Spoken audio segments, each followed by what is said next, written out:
los rincones oscuros dentro del convento y los crímenes ocultos. Hola a todos. Disfruten de estos momentos de relajación mientras observan. En una fría ladera de montaña en el norte de España, donde las nubes casi nunca se disipan, se encuentra un antiguo convento quieto en medio de la naturaleza salvaje. El convento de Santa Albina fue construido en el siglo XVII, con gruesos muros de piedra cubiertos de musgo verde, un techo de tejas envejecidas y el sonido de las campanas que resuena cada mañana como una oración susurrada al cielo. Desde afuera, Santa Albina irradia una majestuosidad tranquila y serena, pero para aquellos que han vivido allí mucho tiempo, saben que este lugar no es solo un sitio de oración y penitencia. Es un mundo aparte, donde el tiempo se detiene y los susurros en la oscuridad no siempre son de ángeles. Clara Valdés, de 19 años, acababa de llegar a Santa Albina cuando la nieve comenzó a cubrir el camino de piedra que conducía a la colina. Su rostro delgado y su mirada fatigada delataban una juventud marcada por algo terrible que la había llevado a huir del mundo exterior, solicitando ingresar al convento y dedicarse por completo a Dios. La Madre Superiora Magdalena, quien lideraba el convento, recibió a Clara con una sonrisa seria pero suave. «Pronto entenderás las reglas aquí», le dijo. «No se debe preguntar sobre el pasado. Solo el futuro del alma importa». Clara asintió, y desde ese momento comenzó una nueva vida, rezando cada mañana, estudiando la Biblia, trabajando en silencio absoluto después del toque de las campanas de la noche. Pronto, Clara se dio cuenta de las extrañas situaciones dentro del convento. Por la noche, a menudo escuchaba un sollozo leve, como el viento, proveniente del pasillo este, un lugar donde no vivía nadie. En una ocasión, vio a una monja caminando en silencio hacia la capilla a medianoche, aunque no era hora de orar. Cuando preguntó, las demás la miraron advertidamente y le dijeron que se concentrara en la oración y no fuera curiosa. Un día, mientras ayudaba a limpiar el archivo, Clara accidentalmente hizo caer una pila de libros viejos. Al agacharse para recogerlos, su mano tocó un trozo de papel antiguo que estaba atascado debajo de un armario. Era una página de un diario, con escritura temblorosa y difusa. «Esta noche escuché gritos en el sótano. No eran ratas, eran humanos. Se llevaron a Sor Lucía. Dijeron que cometió un crimen, pero sé que ella es inocente. Tengo miedo. Debo esconder esta página». Clara contuvo la respiración.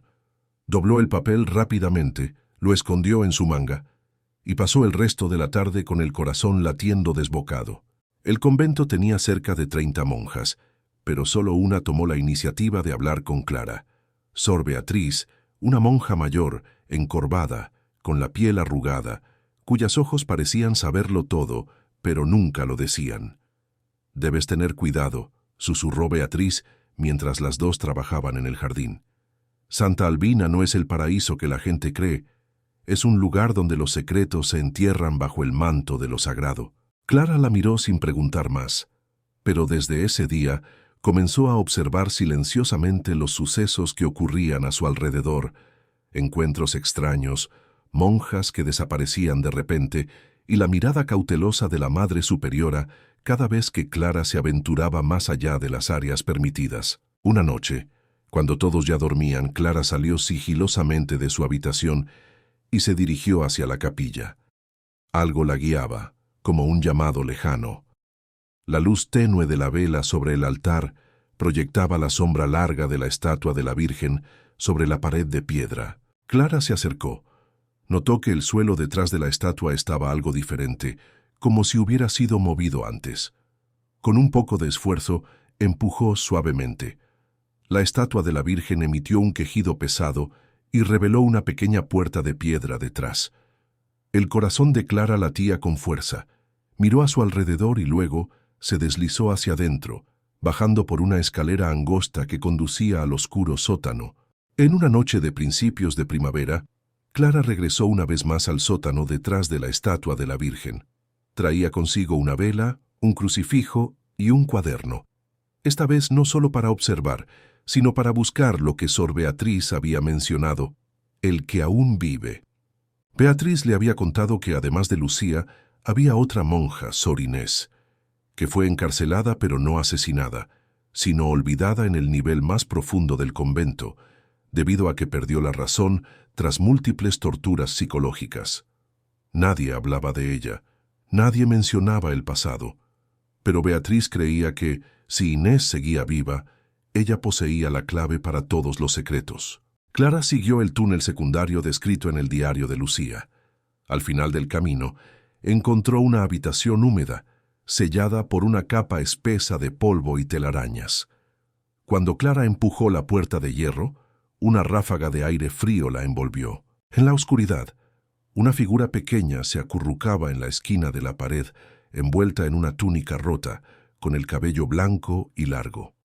La mujer se sobresaltó al ver la luz, gritó como una bestia salvaje y luego se arrinconó en la esquina de la habitación. «¿Inés?», Clara llamó temblando. «Sor Inés, he venido a ayudarte». «¿Ta Inés?», Clara llamó temblando. «Sor Inés, he venido a ayudarte». La mujer gritó, pero sus ojos brillaban. Aún había humanidad en ella.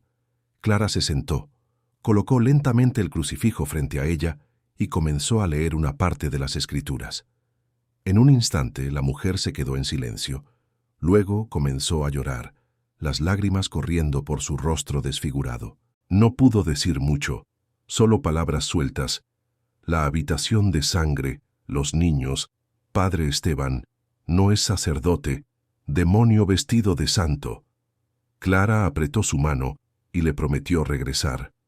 Sabía, Inés era el único testigo vivo, y si alguien descubría que ella seguía con vida, no dudarían en matarla para silenciarla. Después de varios días, Clara se dio cuenta de que no podía luchar sola. Fue a ver a Sor Beatriz y luego a otra monja, Sor María, quien había sido testigo de un parto silencioso en medio de la noche, y desde entonces vivía en completo silencio. «La Madre Superiora no es una mujer de Dios», exclamó María en un ataque de pánico. «Ella es la mano derecha de Esteban, el hombre que controla los orfanatos, el tráfico de órganos e incluso vende bebés a familias poderosas en Europa». Esas palabras hicieron que Clara quisiera vomitar, pero también la hicieron decidir. Debía sacar las pruebas al exterior. Escribió cartas, imprimió páginas del diario de Lucía, dibujó un mapa del túnel y lo escondió en un paquete en el bolsillo del panadero, el único que entraba y salía del convento cada semana. No sabía si él podría leerlo, pero era la única esperanza. Pero esa misma noche, alguien golpeó fuerte la puerta de su habitación. 3 monjas robustas entraron, la arrastraron fuera sin explicación alguna. Clara fue atada a una silla en una habitación de piedra en lo profundo del convento, donde no llegaba la luz, donde las oraciones no podían llegar a Dios. La Madre Superiora apareció, con una calma ominosa, sus ojos fríos como el hielo. «Espero que solo seas curiosa. Si no lo eres, será una lástima», dijo ella. Junto a ella estaba un hombre vestido de sacerdote, la cara familiar de la foto en el cuaderno de Lucía, Padre Esteban. «Esta niña es inteligente», dijo él, «pero su alma aún no está purificada». Luego sacó una jeringa. Clara luchó pero no pudo escapar. La aguja se clavó en su cuello. El mundo se oscureció. Clara despertó 3 días después en su habitación, como si nada hubiera pasado. Pero su cabeza dolía como si la estuvieran martillando. Su memoria estaba desordenada. No recordaba por qué estaba allí. No recordaba a Sor Lucía. No recordaba a Inés. Sin embargo, algo permanecía. Un profundo sentimiento de miedo como si fuera instintivo. Sor Beatriz entró en silencio en la habitación, puso su mano en el hombro de Clara y la miró profundamente a los ojos. «¿No recuerdas nada?», Clara negó con la cabeza. «Nos inyectaron un medicamento, pero no pueden borrarlo todo. Lee tu diario». Ella sacó del interior de su túnica el cuaderno de cuero, el cuaderno que Clara había escondido detrás de la estatua. De alguna manera, lo había recuperado antes de que lo encontraran. Clara lo abrió.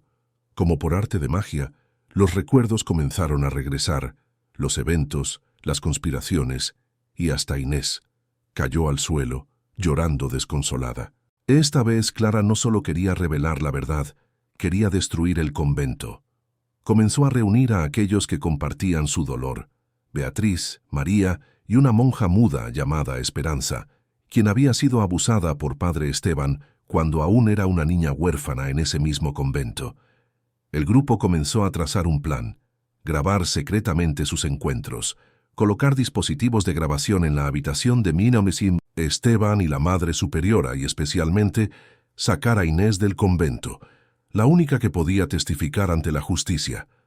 Cuando el USB lleno de pruebas estuvo listo, solo necesitaban una persona, quien lo sacara del convento: Sor María, porque había sido la que se relacionaba con el sacerdote del pueblo. Se ofreció a sacrificarse. Dejó el convento bajo el pretexto de tratarse de una enfermedad, llevando consigo las pruebas y una promesa: si no me ves regresar, no esperes, comienza a derribarlos. 3 días después de que Sor María dejara el convento, no se recibió ninguna noticia de ella. La Madre Superiora anunció que María se había ido en silencio, sin permiso, y que no formaría parte más de la comunidad de Santa Albina. Clara entendió: o María había tenido éxito y estaba oculta, o había sido capturada. Esa misma noche, en la pequeña cripta de oración, las 4 mujeres se tomaron de las manos: Clara, Beatriz, Esperanza e Inés. Colocaron las cruces en sus palmas, haciendo una pequeña herida. Clara dijo: si caemos, que nuestra sangre se impregne en esta piedra, para que Dios sea testigo de que no guardamos silencio. Una noche, Sor Beatriz fue encontrada inconsciente bajo la escalera, con sangre saliendo de su cabeza. El convento anunció que había caído por accidente, pero Clara lo sabía bien. Era una advertencia. Al día siguiente, la habitación de Esperanza fue registrada. Encontraron una copia de un pasaje del diario de Lucía, que Clara había dejado intencionalmente como cebo, así que comenzaron a sospechar de Clara. El padre Esteban se reunió con ella en la sala de interrogatorios. Ya no escondía su sonrisa despectiva. ¿Sabes, Clara? Eres más astuta que los anteriores, pero de todos modos sigues siendo una oveja perdida, y yo soy el pastor. Clara no respondió, pero sus ojos ardían. Cuando él salió, Clara sonrió en silencio. Había tocado la silla con el dispositivo de grabación. El 5.º día ocurrió algo inesperado. La policía apareció en el convento. El líder era el inspector jefe Alejandro Ruiz, a quien Clara había escuchado mencionar por María. Ella había enviado el USB con éxito, y Ruiz, quien había investigado una serie de desapariciones de recién nacidos, finalmente tenía pruebas sólidas. Hemos venido a investigar algunas denuncias sobre actividades ilegales en el convento, dijo Ruiz frente a la Madre Superiora. Clara se quedó detrás, observando el rostro de la Madre Superiora palidecer.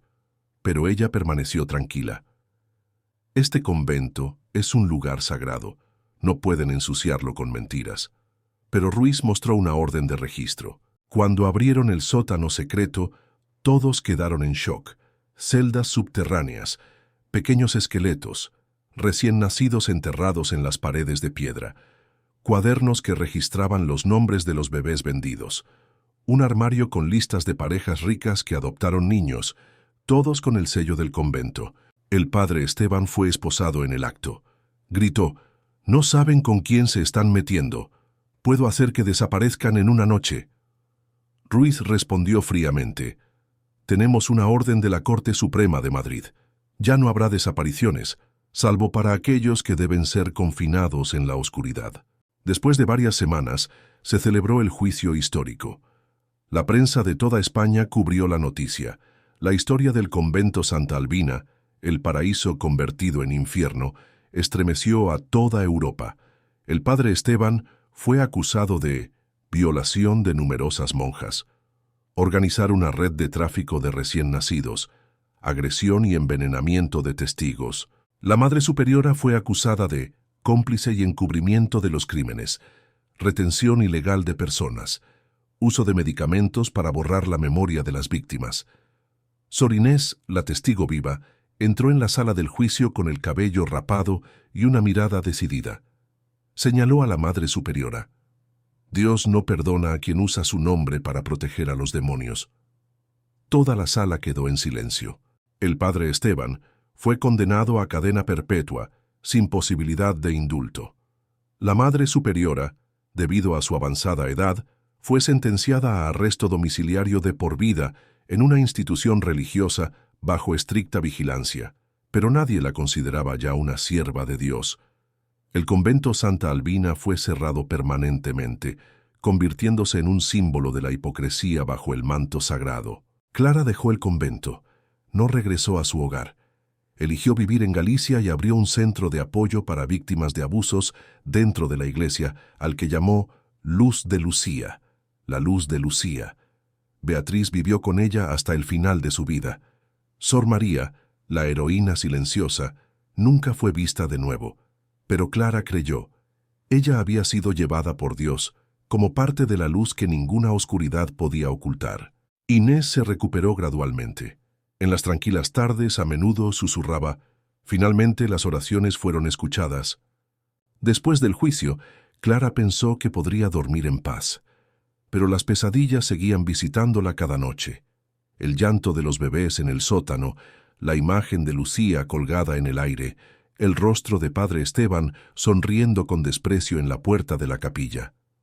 A menudo se despertaba en medio de la noche, sentada en el pequeño porche de madera del centro Luz de Lucía, mirando hacia el mar de Galicia. El mar nocturno rugía como los gritos de almas que aún no habían encontrado descanso. Una noche, Sor Beatriz se sentó a su lado y le entregó un pequeño libro, una colección de poemas que Lucía había escrito cuando era niña. Lo guardé porque sabía que algún día lo necesitarías, para perdonarte a ti misma. Clara acarició la página amarillenta, con los ojos llenos de lágrimas. Una mañana lluviosa, el correo le trajo a Clara un sobre sin remitente. Dentro había un trozo de tela vieja de hábito, una foto de grupo y una breve carta. La letra era familiar. Sor María. Querida Clara, si estás leyendo estas palabras, significa que no he podido regresar. Pero no importa, porque la verdad ya ha sido dicha y la luz ha encontrado su camino. Alguna vez tuve el mismo miedo que tú, pero luego entendí. Si no hablamos, ¿quién alzará la voz por los niños que nunca tuvieron nombre? Tú eres la esperanza de este mundo. Eres lo bueno que quedó del convento de Santa Albina. No dejes que los recuerdos se desvanezcan. Cuéntalo. Vive por quienes ya no pueden. Con amor, María. Clara se inclinó sobre la carta y lloró como una niña. 2 años después, Clara publicó unas memorias tituladas La luz en el convento, revelando toda la verdad sobre Santa Albina. La historia sacudió al mundo, fue traducida a 15 idiomas y se convirtió en material obligatorio en las clases de ética en toda España. El libro inmortalizó los nombres perdidos: Lucía, Inés, María, los bebés que nunca nacieron, las monjas que jamás se atrevieron a hablar, y también el nombre de la Madre Superiora, la última en caer cuando su máscara de santidad fue arrancada. Un productor de documentales alemán se acercó a Clara con la intención de convertir la historia en una película. Clara aceptó, no por fama, sino porque la verdad debía preservarse en todas sus formas. El gobierno español decidió conservar Santa Albina como un lugar de memoria, sin demolerlo, sin restaurarlo. Las paredes agrietadas, las estatuas cubiertas de musgo y el sótano subterráneo se mantendrían intactos para recordar a las futuras generaciones que la santidad no está en la piedra, sino en el corazón valiente que se atreve a decir la verdad. El día que se abrió por primera vez como sitio conmemorativo, Clara se paró frente a la entrada, vestida con su viejo hábito blanco, pero sin el velo en la cabeza. Ya no era una monja, era una testigo viva. «Perdono», susurró, «pero no olvido». Clara regresó a Galicia y vivió una vida sencilla. Abrió una escuela para enseñar a leer a niñas de las aldeas costeras y adoptó a 2 huérfanos. Cada mañana les leía un pequeño pasaje de una oración, no para obligarlas a creer en Dios, sino para que creyeran en la bondad del ser humano. Una vez una niña le preguntó: «Señorita Clara, ¿usted cree en Dios?». Ella sonrió y le acarició la cabeza. «Creo en la luz, ya sea de Dios o de nosotros mismos». Gracias por escuchar nuestra historia. relatos inspiradores y llenos de fortaleza que nos transmiten fuerzas para seguir adelante.